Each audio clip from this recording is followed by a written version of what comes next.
MetaStand Understanding Medicine.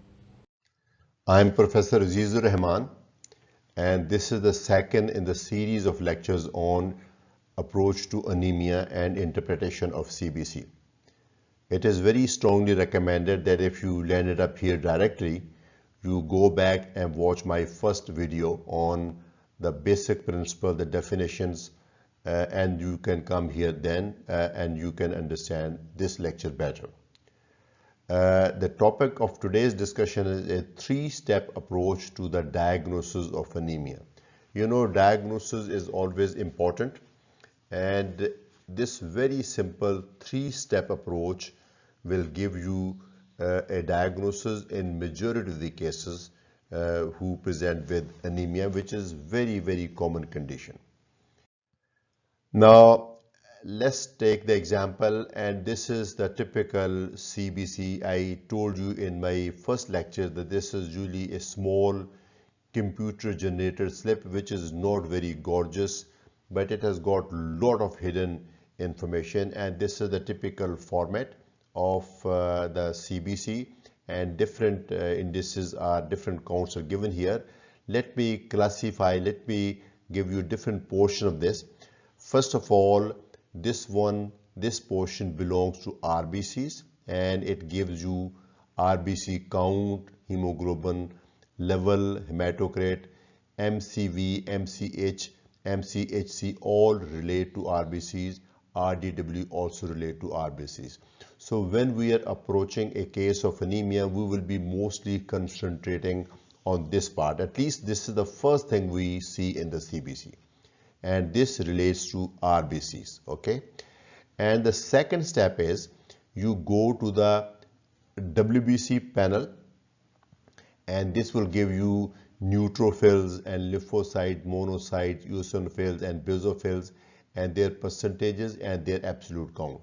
So this would be more relevant to leukemias, and after anemias we will have a series of lecture on leukemias also, but it is also relevant to the diagnosis of anemia, and I'll show you how.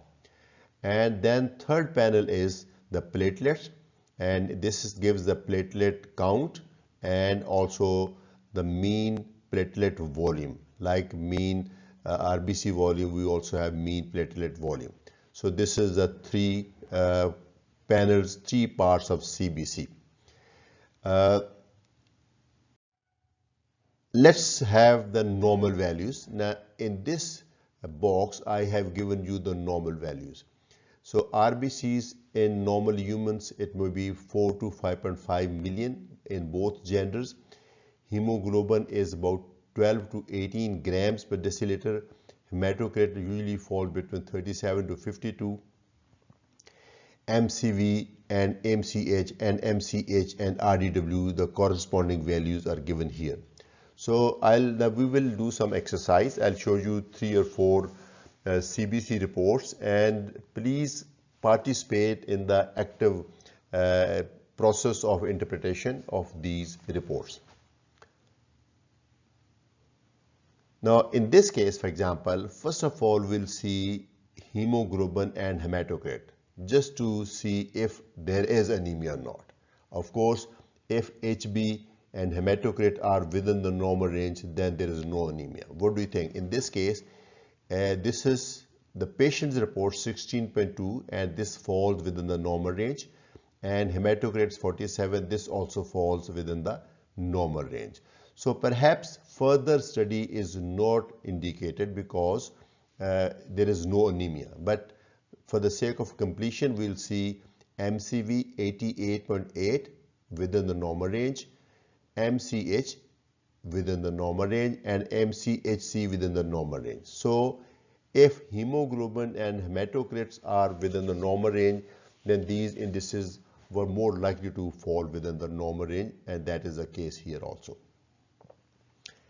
Then we will go to the peripheral smear, the neutrophil panels, the white cell panel, and although in most patients this count is slightly more than 52, but 52 also falls within the normal range. So there is no problem here also. So, and platelet count is also normal. I think if you have this type of CBC, you can draw a very fair conclusion that this is normal CBC. I don't say that this patient can't have a problem. This patient may still have some problem, but as far as CBC is concerned, that is perfectly normal. Okay, so we start with the normal CBC, and then we will discuss various abnormalities. So after this, let's have another case. Look at this one. And this is the patients, you know already that these are RBCs indices, and this is the white cells, and this is the platelet, and these are the normal values. Now, first step, we will have to see the hemoglobin and hematocrit. In our three-step approach, the first step is to see hemoglobin and hematocrit. This patient has hemoglobin of 9.7 grams and hematocrit of 29.2. Compared with the normal ones, both are reduced. So the definition of anemia is when hemoglobin or hematocrit is reduced. So this patient has anemia. How do we convert hemoglobin into hematocrit? You just have to multiply it by 3. Although that formula is not perfect, but you can get a reasonably accurate value if you multiply hemoglobin with 3. You get the value of hematocrit, and if you want to derive hemoglobin from hematocrit, you obviously divide by 3. Both indicate the same thing. Traditionally, we used to measure hemoglobin, which is actually measurement of hemoglobin as molecule, and hematocrit is packed cell volume.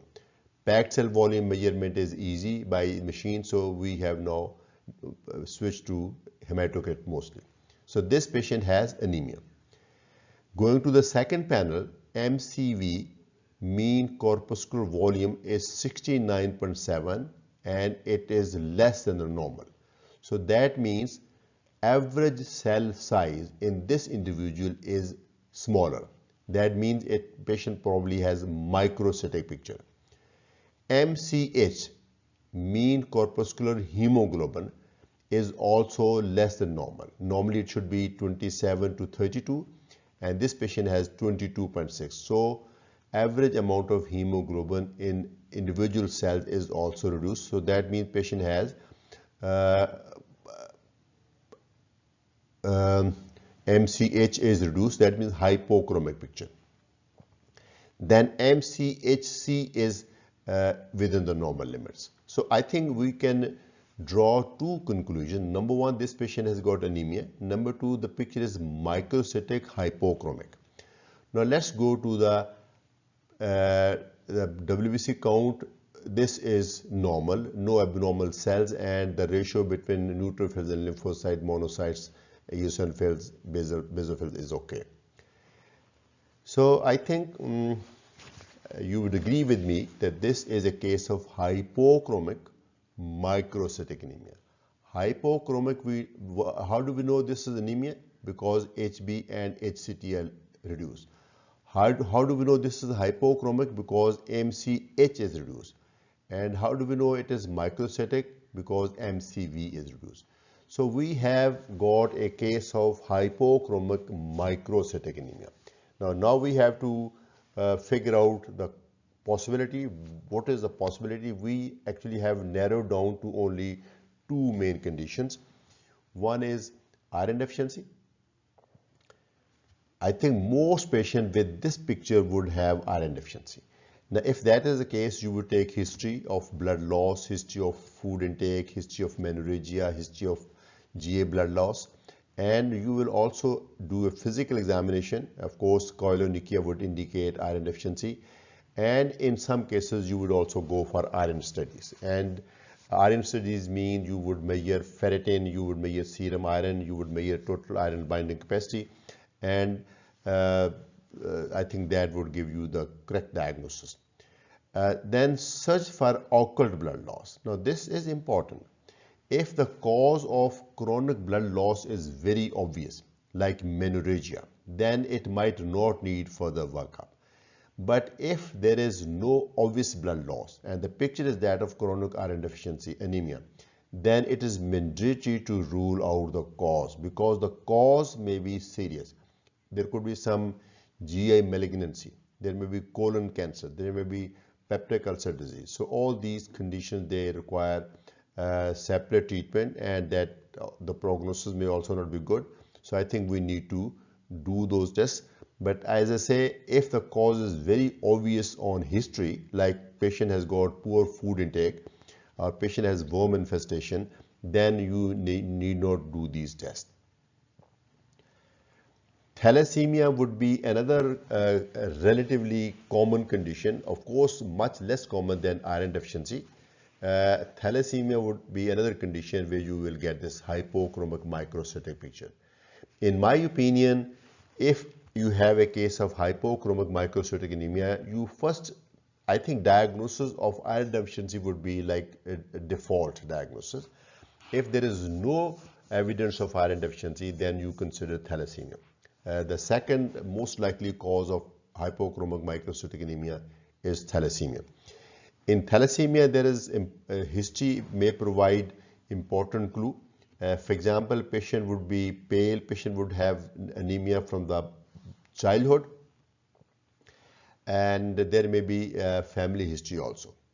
So, and there is nothing to suggest iron deficiency. I've seen people who have normal food intake, no menorrhagia, no GE upset, and they have iron deficiency. They have this hypochromic microcytic anemia. So I think if that is the case, I would very strongly suspect thalassemia and will do the necessary test. Family history of thalassemia may be present, but not always, because the patient sitting in front of you may be the first diagnosed case of thalassemia. There may be cases in the family, but may not have the diagnosis. How do you differentiate between iron deficiency anemia and thalassemia on CBC? I would like to draw your attention on this RDW. See, this RDW is 18.4, and if you have attended my earlier lecture, I explained what is RDW. RDW is red cell distribution width. It is not the RBC size. It is not the width of an individual RBC. It is the width of the distribution.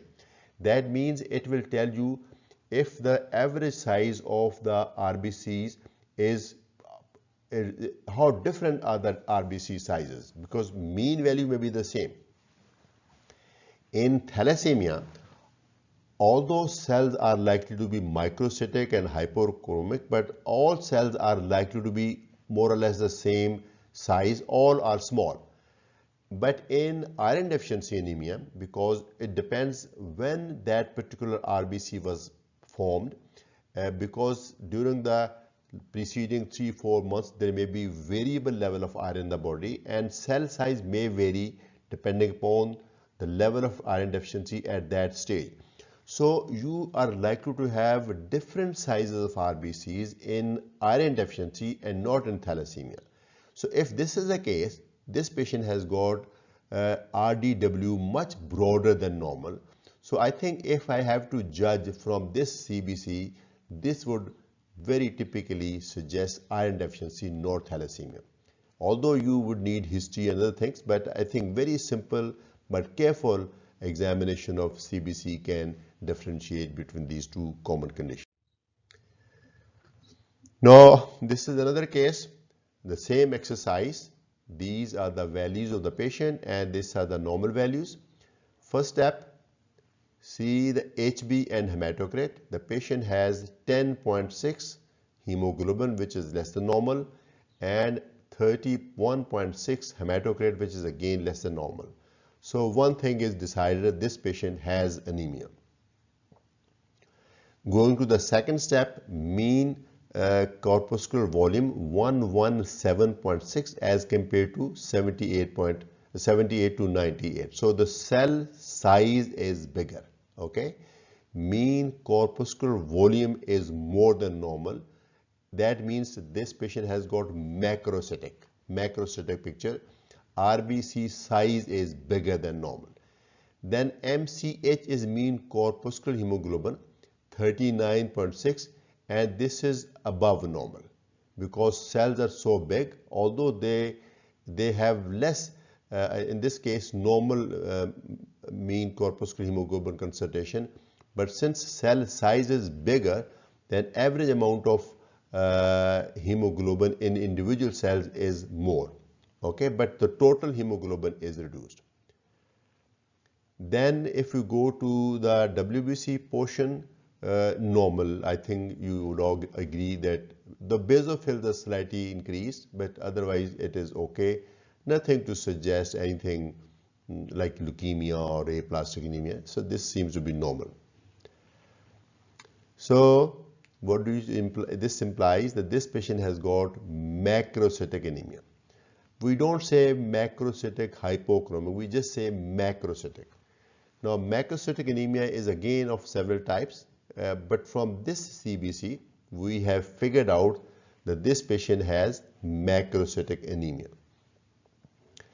The commonest cause of macrocytic anemia is vitamin B12 deficiency. You know, vitamin B12 deficiency is common. Vitamin B12 comes primarily from the animal source, from the meat, and those patients who are vegetarians for whatever reason, or those patients who have poor meat intake, they are likely to develop vitamin B12 deficiency. In our country, in the West, the commonest cause of vitamin B12 deficiency is pernicious anemia.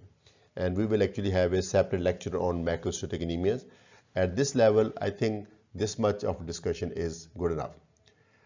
Folic acid is also another vitamin which make the deficiency of folic acid may also cause macrocytic picture. Folic acid comes from the vegetable source, but you need to take it almost on the daily basis. Folic acid is not stored in the body, and there are several conditions where folic acid requirement may be increased. So that is the time when one is likely to develop folic acid deficiency. And there are other causes of macrocytic anemia, many of them actually. So we will discuss those conditions when we talk about macrocytic anemia in a separate lecture. History will provide important clues to those other causes. Now, this is another example. You can see this is the patient's report in a slightly different format. This is the patient's report and this is the normal. First step, look for the HB and hematocrit. Both are reduced, so this patient has anemia. Second step, go to the RBC indices. MCV is 82, which is within the normal limit. MCH is 29, which is again within the normal limits. MCHC is 35, which is again within the normal limits. So RBC indices, all three are within the normal range, but patient has anemia. But I think if you further study this, you go to this one, this gives you important clues. We are discussing anemias, but in anemias, these WBC count also give important clue. Look at the TLC, it is reduced. As against normal of 4 to 11, it is 2.2. Polymorphs are 30%. In a normal peripheral smear, polymorphs are about 60%, 70%, 75%. In this case, polymorphs are neutrophils are reduced in number and lymphocytes are increased. Remember, we are talking about the percentages. We are not talking about the absolute number. Polymorphs are reduced in percentage and lymphocytes are increased in percentage. And RBC count is reduced. In this case, it is 2.5 million. So all those counts are very important in the differential diagnosis. The last panel, the platelet, we also see that the platelet is also reduced. So it's a kind of picture where all cell series are reduced, but whatever cells we have, they are normochromic normocytic. This patient has anemia because HB and hematocrit is low, but has got normochromic normocytic picture. That means whatever RBCs this patient has are of normal morphology, but there is deficiency of RBCs, WBCs and platelets. So there is pancytopenia. That means it refers to the bone marrow because it is the bone marrow where all these cells are made. So deficiency of bone marrow tissue would cause this kind of picture. So I think this is normochromic normocytic picture. There is additional pancytopenia. Pancytopenia refers to all three cell series.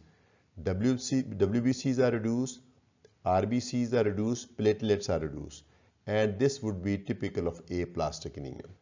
So in the bone marrow, both are reduced, but in the lymphocytes, since they are produced in the lymph nodes also, the lymphocytes will be reduced to much lesser extent, but the ratio will be reversed because of much greater reduction in neutrophils, the polymorphs.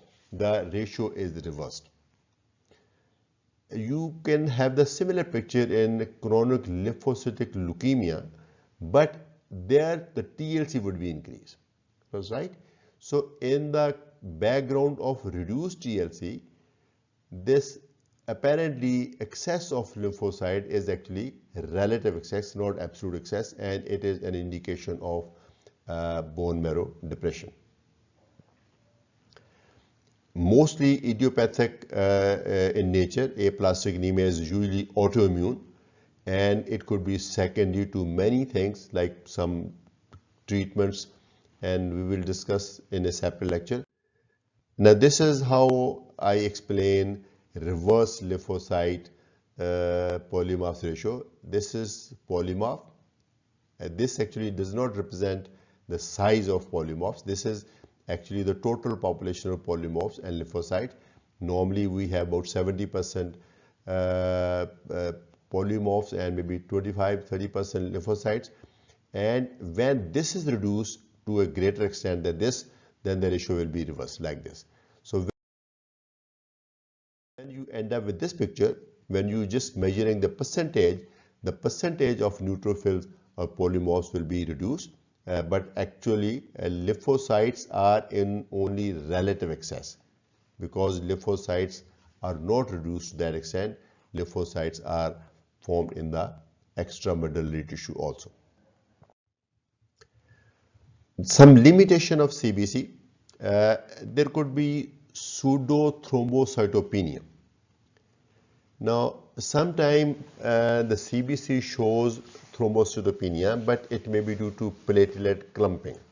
So if the clinical picture is not that of thrombocytopenia and the CBC reports pseudo-thrombocytopenia, I think you need the CBC reports thrombocytopenia, then you repeat the test manually, or you just ask the laboratory person. I think there are different anticoagulant they use, so they will use citrate in the form in place of EDTA, and that will give you the correct reading. Then low RBC count and high MCH, there may be RBC clumping and aggregation also. That could actually give a clue to some hematological process, but initially it could lead to wrong conclusion. Jaundice and lipemia, abnormal hemoglobin readings are counted because these autoanalyzers, the machines, they actually study the pigment, and there is abnormal pigment due to jaundice or fats that could lead to wrong diagnosis. Then paraproteinemia, though this is a very rare condition, but paraproteinemia can also give you wrong indices. So I think we need to understand those limitations, but let me say this CBC has got great information. You just have to examine carefully. Careful inspection of the CBC report gives you immense information, and history along with the above is usually sufficient to make a diagnosis in many hematological conditions. Very simple history, physical examination, and careful inspection of CBC gives you a very correct diagnosis in many hematological disorders. And so whenever you see this very unimpressive CBC report, and please give it some respect and examine it carefully. It has got a lot of hidden information. Thank you very much. This is Professor Azizur Rahman from Medistan.